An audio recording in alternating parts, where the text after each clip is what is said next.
7e siècle, une période charnière de l'histoire européenne.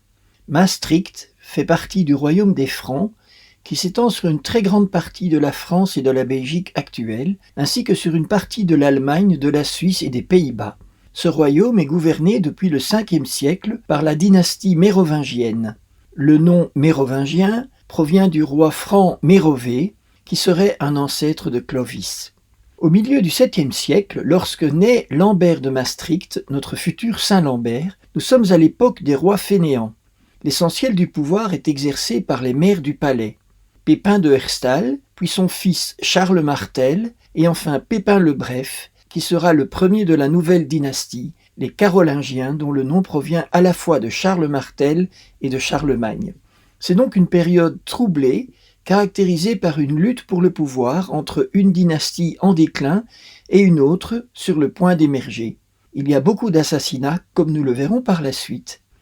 Lambert naît vers 640 dans une famille noble établie à Maastricht, chef-lieu à l'époque du diocèse de Tongres-Maastricht.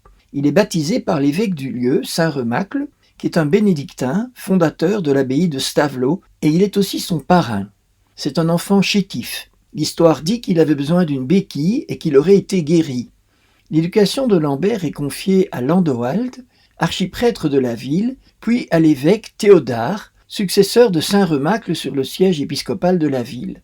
Il semble bien que saint Lambert fréquenta la cour mérovingienne, introduit par Théodard, et qu'il devint un conseiller écouté du roi en place, Childéric II, et il fut apprécié aussi par Pépin de Herstal, le maire du palais.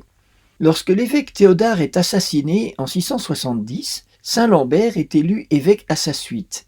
Il est protégé par Childéric II qui l'apprécie. Mais Childéric II lui-même est assassiné en 673. Il s'ensuit une époque troublée. Le changement de dynastie est en cours. Le pouvoir change de main régulièrement pour finir avec l'arrivée de Pépin de Herstal comme maire du palais avec les pleins pouvoirs. Pendant cette période, saint Lambert est contraint de quitter son siège épiscopal. Il se réfugie au monastère de Stavelot, fondé par son parrain saint Remacle. Son exil dure 7 années. Le siège épiscopal de Tongres-Maastricht est alors occupé par Pharamond. En 682, saint Lambert est réintégré dans son poste épiscopal grâce à l'influence de Pépin de Herstal. Saint Lambert se consacre alors à l'évangélisation de son diocèse. La foi chrétienne n'était pas encore solidement implantée et les cultes celtes étaient encore très présents dans les campagnes. Il convertit les Taxandres du pays de Middelbourg. Il reçoit la conversion de saint Hubert, qui sera son successeur. Par la prédication de saint Lambert, de nombreuses personnes issues de la noblesse changent de vie. Il fonde aussi plusieurs monastères, dont celui de sainte Landra de Mutserbilzen. Ce travail missionnaire de saint Lambert a probablement servi aussi les intérêts de Pépin de Herstal, en particulier dans sa guerre contre les Frisons. À une date comprise entre 696 et 705, l'évêque Lambert est assassiné dans un petit village de son diocèse appelé Liège. Il est assassiné par les troupes d'un personnage puissant du royaume franc, Dodon, le domesticus, c'est-à-dire un haut fonctionnaire chargé de la gestion des domaines de l'État. Ce Dodon est tellement puissant que Pépin de Herstal ne peut le punir. Les raisons de cet assassinat ne sont pas connues précisément. Elles sont très probablement liées au contexte politique très troublé de l'époque et aux querelles pour le pouvoir entre clans rivaux. Plus tard, certains historiens ont prétendu que l'assassinat de saint Lambert avait été commandité par Alpaïde, la maîtresse de Pépin de Herstal, parce que l'évêque avait dénoncé sa relation adultérine de laquelle était né Charles Martel. Mais cette hypothèse n'est pas retenue par les historiens modernes. La mort d'un évêque était un choc pour le peuple chrétien.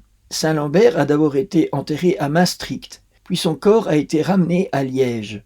Son successeur saint Hubert a fait construire une église sur le lieu même de son martyre, c'est l'actuelle cathédrale Notre-Dame et Saint Lambert, où ce dernier est enterré. Ceci marque un tournant pour Liège, qui de petit village est devenu une ville importante. Ce changement est en partie dû à la présence des restes de saint Lambert, qui a été choisi comme patron de la cité ardente et qui est fêté chaque 17 septembre en grande pompe. Que nous dit Dieu à travers le témoignage de saint Lambert ? Il me semble que saint Lambert nous montre, une fois de plus, l'importance de l'évangélisation. On voit que sa vie a été traversée par le zèle missionnaire. Il a prêché à temps et à contre-temps. Il a conduit de nombreuses personnes au Christ.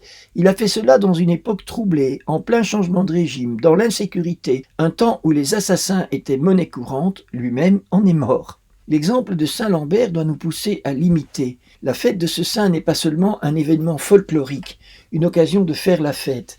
C'est un rappel du commandement que Jésus nous adresse à tous. Allez dans le monde entier proclamer l'évangile à toute la création. Certains pourront argumenter, mais Jésus parlait à ses disciples ou à leurs successeurs, comme les évêques, comme Saint Lambert. Mais nous sommes de pauvres laïcs, ce n'est pas notre job d'évangéliser. Détrompez-vous. L'Église a été très claire sur cet appel. Dans notre baptême, chacun de nous a été consacré, prêtre, prophète et roi.